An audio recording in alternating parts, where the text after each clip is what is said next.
नमस्कार, आदाब। मैं उस्मा शाहीन 18 लाइव में आपका स्वागत है। इस वक्त मैं मौजूद हूँ सम्राट होटल के अंदर, जहाँ पे मुस्लिम समुदाय के लोगों के द्वारा एक प्रेस कॉन्फ्रेंस रखा गया था, जिसमें उन्होंने नीतीश कुमार से मांग की है कि सीएए एनआरसी और एनपीआर का बहिष्कार करें। एनपीआर जो है दोनों की आप लोग सिर्फ अपने नहीं, देखिए, सबसे पहले मुझे समझना चाहिए कि ये देश सेकुलर कंट्री है और यहाँ जो भी कानून बनेगा वो सबके लिए बनेगा और सबके लिए मान्य होगा और सबके भलाई का होगा। अभी जो एनपीआर की बात हो रही है ये हिंदू मुसलमान सबके लिए है। हम बोल रहे हैं तो हम सबकी ओर से बोल रहे हैं, जो नहीं बोल रहा है वो भी मेरी बात से सहमत है।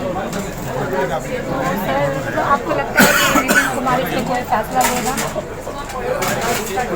जनता की आवाज़ को जनता द्वारा चुनी हुई सरकार को सुनना चाहिए। हम पॉजिटिव हैं, हम उम्मीद करते हैं, आशावादी हैं कि सरकार सुनेगी। सरकार तो वही रहेगी जो हमारी बात सुनेगी, जनता की बात सुनेगी, जो सबकी बात सुनेगी वही ना सरकार में रहेगी। सरकार आने जाने वाली चीज़ है, जनता एक जगह पर रहने वाली चीज़ है, दोनों में ये अंतर है। सर, संविधान में तो ये भी दिया गया है कि कानून में किसी को भी फ्री उसको हम नागरिकता दें। किसी को देते तब तो कोई बात ही नहीं होती, चुन चुन के दे रहे हैं। प्रॉब्लम ये है अगर वो किसी को दे देते, किसी का नाम नहीं लेते, वर्ग विशेष को, धर्म विशेष को, जाति विशेष को, तब तो प्रॉब्लम होगा। और अगर नाम नहीं लेंगे किसी को भी दिया जा सकता है, दिया जाए, कोई प्रॉब्लम नहीं। वो उनका प्रण है, लेकिन जनता क्या सोच रही है, जनता अपनी बात कह रही है। हम समझते हैं कि जनता जीतेगी, जनता विजयी होगी। जैसे सत्य हमेशा जीतता है वैसे ही हमेशा जनता जीतती है, सरकार जनता से जीतती है। देखिए, अमित शाह जो की जो विचारधारा है, वो विचारधारा जो है वो जनता की आवाज़ सुनने वाली विचारधारा नहीं। वो विचारधारा ही ऐसी है कि उनको 2024 में जनता हटाएगी तभी वो बिहार में एनपीआर पर रोक लगाने को लेकर बिहार इसलिए इस तरह की बात कहना ये इतना अनडेमोक्रेटिक स्टेटमेंट है जब आप कुछ भी कर लीजिए, हम एक इंस्टीट्यूशन हुए और हुकूमत से ये मुतालबा किया जा रहा है, हुकूमत एनपीआर को वापस से बात करने की कोशिश करते हैं। पहला सवाल सर, आप इस तरह से अगर डेमोक्रेसी चलाइएगा, ये डेमोक्रेसी नहीं है, अथॉरिटेरियन है। हम लोगों ने जो मांग की है वो ये है कि इसको ये बात तय हो चुकी है कि एक चीज जान लीजिए, और फर्स्ट स्टेप डेमोक्रेसी में मौजूद है, पीपल्स के पास सॉवरेंटी है, पावर यानी अल्टीमेट पावर जब एक तरफ पीपल के पास है। आपको डेलीगेट किया गया है, एमपी है, एमएलए, आप डेलीगेटेड पावर लेते हैं। आपको ये कहने का डेमोक्रेसी में हक नहीं है कि हम नहीं सुनेंगे। तो ये होम मिनिस्टर का ये बयान पूरी तरह से अनकॉन्स्टिट्यूशनल है, होना चाहिए, इसलिए कि यहाँ कॉन्स्टिट्यूशन में पीपल सॉवरेन है। कोशिश की जा रही है। संजोग है कि यहाँ जजमेंट नहीं है, इंग्लैंड के एक जजमेंट का हम हवाला दे सकते हैं, सुप्रीम कोर्ट का। बात भी यहाँ से है। इंग्लैंड में सुप्रीम कोर्ट का अभी 6 महीना पहले जजमेंट हुआ है। वहाँ के प्रधानमंत्री ने क्या किया कि सेशन को एडजॉर्न कर दिया। जब सिचुएशन कुछ ऐसा हुआ जो लगा कि अब हम नहीं चल सकते और एडजॉर्न कर दिया।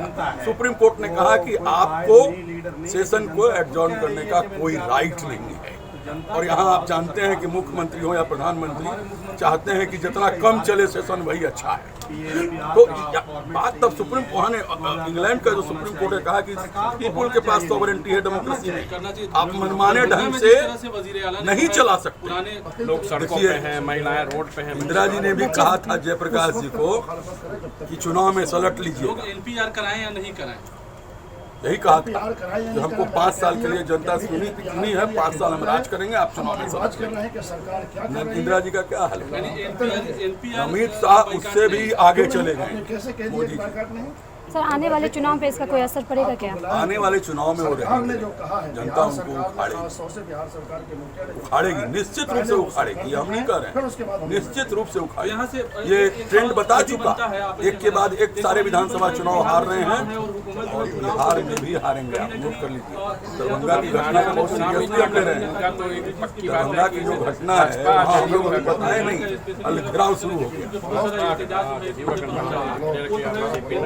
अरे भाई, हम तो अब ये बात आपको कहते हैं कि नीतीश कुमार रिजोल्यूशन लाए इसके खिलाफ 131 के तहत जाएं, उनकी सरकार कैसे जाएगी? आरजेडी उनके पीछे खड़ा हो जाएगा, फिर वो मुख्यमंत्री बने रह जाएंगे। मुख्यमंत्री की कुर्सी तो उनकी नहीं जाएगी, ये दावा है कि वो रिजोल्यूशन लें विधानसभा में, आरजेडी भी समर्थन करेगा ना, तो मेजोरिटी का तो हो जाएगा। अब 131 के तहत जाएंगे तो फिर तो मेजोरिटी उनके पास आ जाएगी, बीजेपी बाहर जाएगी ओपोजिशन से। विधानसभा चल रहा है, नीतीश कुमार चाहे तो हाउस में स्पेशल ऑर्डिनेंस लाके एकदम कर सकते हैं, क्यों नहीं करते? ये करते हैं भाई वो तो, लेकिन बोलते हैं कि मैं इम्प्लीमेंट नहीं करूंगा। इनका वो पॉलिटिकल बयान है, वो पॉलिटिकल बयान है। हम तो पहले ही बोले कि गवर्नेंस पॉलिटिकल बयान से नहीं चलता है, उसके लिए सरकार को कागज पर, फाइल पर ऑर्डर देना होता है, रिजोल्यूशन पास करना होता है, जो उसका लेजिस्लेचर का जो प्रोसीड्योर है उसको फॉलो करना पड़ता है। तो आप कुछ फॉलो नहीं कीजिएगा, अब बयान दीजिएगा। सड़क पर के बयान का कोई वैल्यू नहीं, न सड़क के बयान का कोई वैल्यू नहीं है। कैमरामैन सहयोगी के साथ उस्मा शाहीन, 18 लाइव पटना।